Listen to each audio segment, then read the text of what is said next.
সুদূর উত্তর আটলান্টিকের বুকে এক সবুজ গালিচায় মোড়া দ্বীপ, যার নাম আয়ারল্যান্ড। এটি শুধু একটি ভৌগোলিক স্থান নয়, এটি শতাব্দীর পর শতাব্দী গড়ে ওঠা গল্প, কিংবদন্তি ও অদম্য চেতনার এক জীবন্ত প্রতিচ্ছবি। আইরিশদের শিরায় শিরায় বয়ে চলা আবেগ, তাদের সংগ্রাম ও স্বাধীনতার আকাঙ্ক্ষা, সবকিছু মিলে এই দ্বীপটিকে দিয়েছে এক অনন্য পরিচয়।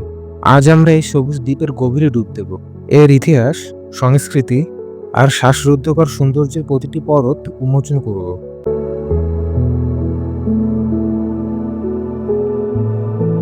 আয়ারল্যান্ডের ইতিহাস হাজার হাজার বছরের পুরনো, যা প্রাগ ঐতিহাসিক যুগ থেকে শুরু করে আধুনিক রাষ্ট্র গঠনের দীর্ঘ পথ পাড়ি দিয়েছে। খ্রিস্টপূর্ব 500 অব্দে কেল্টিক উপজাতির আগমনের মধ্যে দিয়ে এই ভূমিতে এক সমৃদ্ধ সংস্কৃতির বীজ রোপিত হয়। তাদের ভাষা, শিল্পকলা এবং পৌরাণিক কাহিনী আজও আইরিশ পরিচয়ের অবিচ্ছেদ্য অংশ।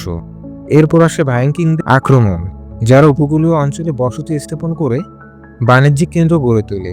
দ্বাদশ শতাব্দীতে নরম্যানদের আগমন আয়ারল্যান্ডের রাজনৈতিক ও সামাজিক কাঠামোতে এক বড় পরিবর্তন আনে। তবে আয়ারল্যান্ডের ইতিহাসে সবচেয়ে গুরুত্বপূর্ণ এবং দীর্ঘস্থায়ী অধ্যায় হল ব্রিটিশ শাসন।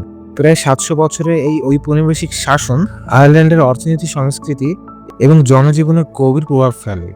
আয়ারল্যান্ডের প্রাকৃতিক সৌন্দর্য এতটাই বৈচিত্র্যপূর্ণ যে তা যে কোনো পর্যটককে মুগ্ধ করবে। এর পশ্চিম উপকূলে ক্লিফ অব দ্য মেহের হলো প্রাকৃতিক এক বিস্ময়ের সৃষ্টি।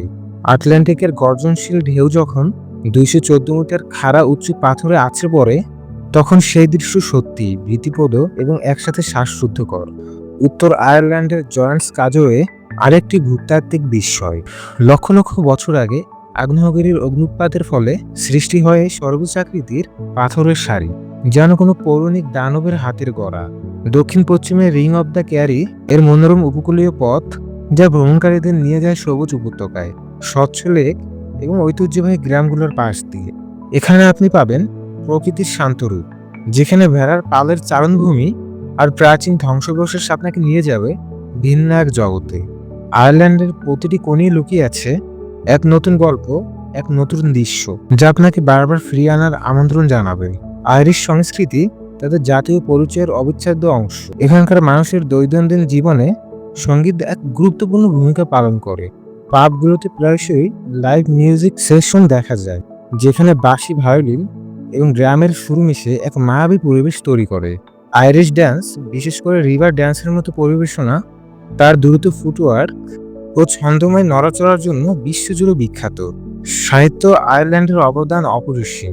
William Butler Yeats, James Joyce, Samuel Beckett এবং শিয়ানা শিনি প্রত্যেকেই সাহিত্যে নোবেল পুরস্কার পেয়েছেন এবং বিশ্ব সাহিত্যকে সমৃদ্ধ করেছেন। তাদের লেখনীতে আইরিশদের জীবন, তাদের সংগ্রাম এবং স্বপ্ন জীবন্ত হয়ে উঠেছে। গত কয়েক দশকে আয়ারল্যান্ড এক অসাধারণ অর্থনৈতিক ও সামাজিক রূপান্তর ঘটিয়েছে।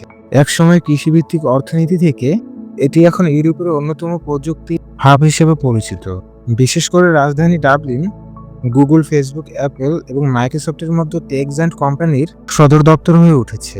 এই প্রযুক্তি বিপ্লব আয়ারল্যান্ডের কর্মসংস্থান তৈরি করেছে এবং দেশকে পৃথিবীর সবচেয়ে দ্রুত বর্ধনশীল অর্থনীতিগুলোর মধ্যে একটিতে পরিণত করেছে। আয়ারল্যান্ড একটি নাম যা শুনলেই মনের পর্দায় ভেসে ওঠে সবুজ পাহাড়, প্রাচীন দুর্গ আর আইরিশ সঙ্গীতের সুর। এটি এমন এক দেশ যেখানে আপনি শুধু এর একটি স্থান পরিদর্শন করতে যান, তাহলে আপনি এই দেশটির গল্প, ঐতিহ্য ও মানুষের উষ্ণতাকে অনুভব করতে পারবেন। আয়ারল্যান্ডের সবুজ দ্বীপের এই রূপকথা আপনাকে বারবার ফিরে আসার জন্য আমন্ত্রণ জানাবে, এর রহস্য সৌন্দর্যে নিজেকে আবারও বিলীন করে দিতে। তো বন্ধুরা, আমাদের এই ভিডিওটি যদি আপনাদের ভালো লাগে, ভিডিওটিকে অবশ্যই একটি লাইক দিবেন এবং আপনাদের মতামত কমেন্টে জানাতে ভুলবেন না। তো আজ আসি, দেখা হবে পরবর্তী ভিডিওতে।